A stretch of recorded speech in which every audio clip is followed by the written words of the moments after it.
ඔන්න මම ආසම ගීතයක් කියන්න යනවා. හැබැයි මට මේක කියන්න නම් කොහෙත්ම බෑ. මොකද මගේ රට ගැන මම ලොකු ආඩම්බරෙන් කතා කරන්නේ. මං හරිම ආසයි ශ්‍රී ලාංකික කාන්තාවක් කියන එකට. මං කොහෙදි හරි මගේ ජාතික ගීය ඇහුනොත් අනිවාර්යෙන් එතන නතර වෙලා මම මගේ ජාතික ගීය කියලාම තමයි යන්නේ. මං කොහෙ තිබ්බත් මට මාර මේ ඇඟේ හිරිගඩු පිපෙනවා. මට එක වෙලාවකට මගේ ජාතික ගීය ඇහෙනකොට. ඒක මං දන්නේ නැහැ ඇයි කියලා. මට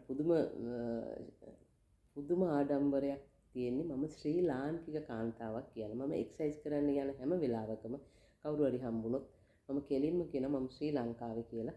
මම හරි ආඩම්බරෙන් ඒක කියන්නේ. ඉතින් මේ සින්දුව නම් මට කියන්න බෑ. මම හරි මාසයි මේ සින්දුවට එබලට කියන්න බෑ මට. ඉතින් අහන්නකො ඔයගලන්ට හිලා වෙන්නත් දෙයක් ඕනේ.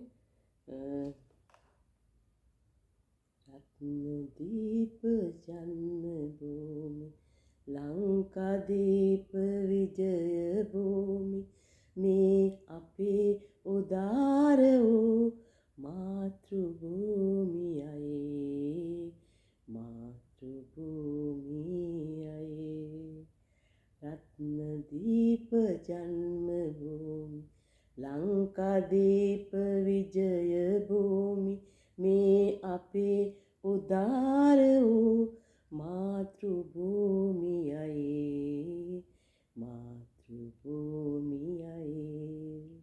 ඉතින් ඔන්න ඒකත් කිව්වා. හැබැයි මම සෝල් එකක් එහෙම දාගෙන කිව්වේ මේක මේ විදිහට නෙමෙයි කියන්නේ ලස්සනට කැන්ඩියන් එකක් ඇඳලා මම එහෙමත් දවසක ඔයගොල්ලන්ට කියන්න ඇඳලා අපේ ශ්‍රී ලාංකිකකම පේන්නයි මම මේ ගීතේ ගායනා කරන්න ඕනේ. ඉතින් මම දැන් මේ සෝල් එකක් දාගෙන නිකන් මේ මොකද වාඩි වුණාම ඉතින් මට හිතුණා සෝල් එකක් දාගන්න ඕනේ කියලා. එහෙනම් සෝල් එකක් දාගෙනයි මම කියන්නේ.